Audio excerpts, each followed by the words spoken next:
Okay, so we're over to lesson 2 on the AstroFX Fundamentals series, and in this one we'll be discussing GDP and inflation.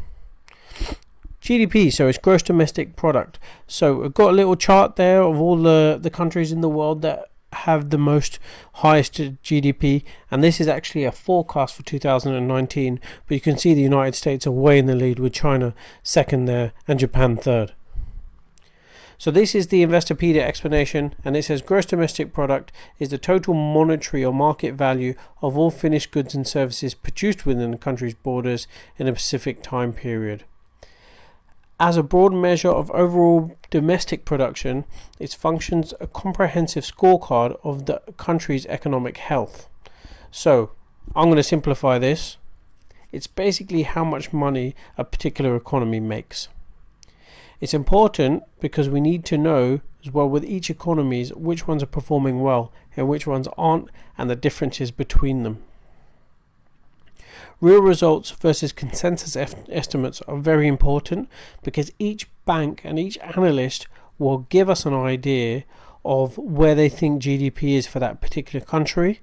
If GDP does better, then the currency will go higher. If GDP does worse, it will go lower. And if it just stays roughly where all the consensus estimates are, the likelihood is that it won't move that much. So that's the important part here, is that how people measure it and how they make their guesses on GDP and whether they're right or not. You know, normally we like surprises, basically, because that inspires volatility in the market. How this impacts price. Most traders and economists have an idea of what GDP is for each nation. The important thing is if it's better or worse than those expectations, and what are the difference between emerging markets and developed markets. So we'll basically spend a bit of time on this now. So China, for example, is an emerging market. It's not saturated. Things are still growing there. Their GDP is between 5 and 6% every single year. But in a market like the US or the UK, we're at basically a full economic standpoint. It's hard for us to grow year on year because the markets are saturated here. There's not much more that we can grow that's already been grown, if you know what I mean. So in China, it's a new market. There's lots of new things that need to be built, new infrastructure, new shops, new technologies. So they've got a much higher GDP than ours. It means, yes, obviously they're performing better, but in relative terms, in terms of where they are in GDP, the UK and the US are way far ahead because we've developed those things already. Who are importers and who are exporters? Now this has a big impact on GDP, because if you're an importing nation like the US and the UK, you import most of your goods from abroad to resell them basically within your economy. So we don't really produce many things in the UK. A lot of our cars are imported. A lot of our finished products are imported. So we basically rely on our currency to be strong to kind of bring those things in for cheaper, so we can sell them internally. But if you're a nation like Canada or Australia, you export a lot of your goods. You export oil, you export base metals. So you're going to need, basically, for those countries who buy those things off you to perform well, for you to perform well. So you're really a secondary market. Whereas if you're the UK and US, you produce your own, you buy your stuff in and you sell your stuff with inside, so you're a primary market. Now these things give us clues to monetary policy. If your GDP is performing better than you ever expected, you might raise interest rates at this point. But if you're struggling and you're not selling things, you're basically your GDP is low, you might have to stimulate your economy somehow. And some bankers, they print more money and put it back into market to see if people spend it to boost the economy. So that's like investing in your own economy. Now, GDP ties very closely with inflation. I'll explain why. So this is the Investopedia explanation of inflation. Inflation is a quantitative measure of the rate at which the average price level of a basket of select goods and services in an economy increases over a period of time.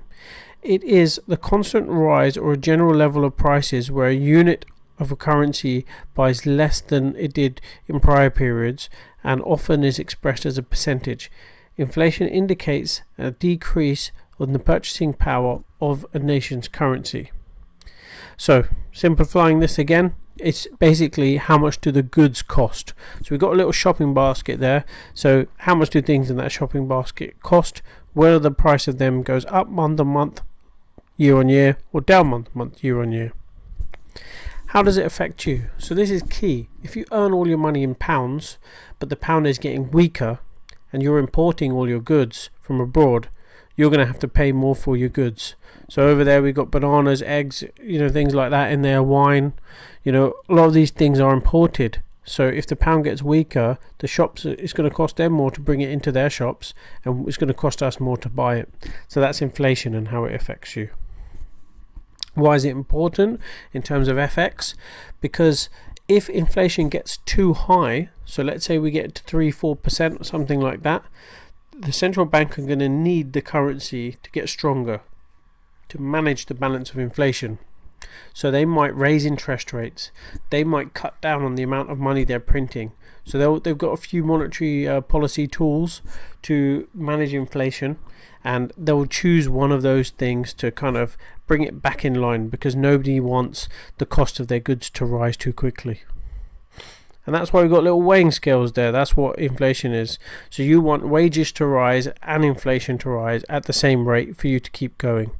Then you want the growth of the country, so the GDP, and inflation to rise at a decent rate. Preferably you want growth to rise more than inflation is rising. Which part of the market has room to maneuver? Now, what we mean by this is that if inflation is above 2%, and your interest rates are down at 1%, potentially you've got a bit of space to rise your interest rates, but to keep up with inflation. People want rates and inflation to be hand in hand, because you don't want inflation to move higher, so the cost of goods to move higher, but your money to move backwards, so inflation to move backwards. So they call this real inflation or real interest rates sometimes, and that's the difference between the two. How to control inflation? It's tricky, this one. So the main thing is basically your currency. If you're an importing nation like the UK, if the goods get too expensive for the consumers, you're going to have to raise your interest rates to make your currency stronger, to then push inflation lower. It does take a little bit of time. There's a bit of a lagging effect, obviously, but this is the main way of doing that. What effect does it have on an FX pair? So FX traders, they know that central banks watch inflation carefully. That's part of their mandate. So if inflation gets too high, the currency will move up, because people will bet that interest rates will start to change based on inflation. If inflation gets too low, then they're going to look at ways to stimulate their economy, and they might have to cut interest rates as well to try and manage that. This is like I said, the key point of it is it gives us clue to the path of monetary policy. Do they need their currency to be weaker or stronger? Will they add QE? Will they raise interest rates or lower interest rates? So the main things to take away with this is each country has their own targets for inflation. So all the developed nations have a 2% target for inflation, because they want their inflation rate to grow 2%, and they want to be able to raise their interest rates or have some flexibility with their interest rates to basically work on that. If anything changes and you see inflation just absolutely dump in one country and get really, really low, then you know that the monetary policy committees are going to have to act to stabilize this. And normally it works like this: if inflation is higher, then interest rates are going to have to go up. If inflation is lower, then interest rates are going to have to go down to help get inflation back, basically. Now, there have been some problems with the inflation in the future and at the moment, purely because people buy a lot of things from Amazon. If you remember, we looked at a basket of goods. Things are getting more and more competitive because you can buy things directly from the people who make them. Before, shops used to have a bit of more of a say on how much the cost of goods were. That's now changing as consumers were getting smarter, and we're understanding a little bit more where to get things cheaper, and online shopping is a big part of this. So that's the main covering of the topics for GDP and inflation. We're not done yet. We still got a few more topics to cover, so keep an eye on our next video.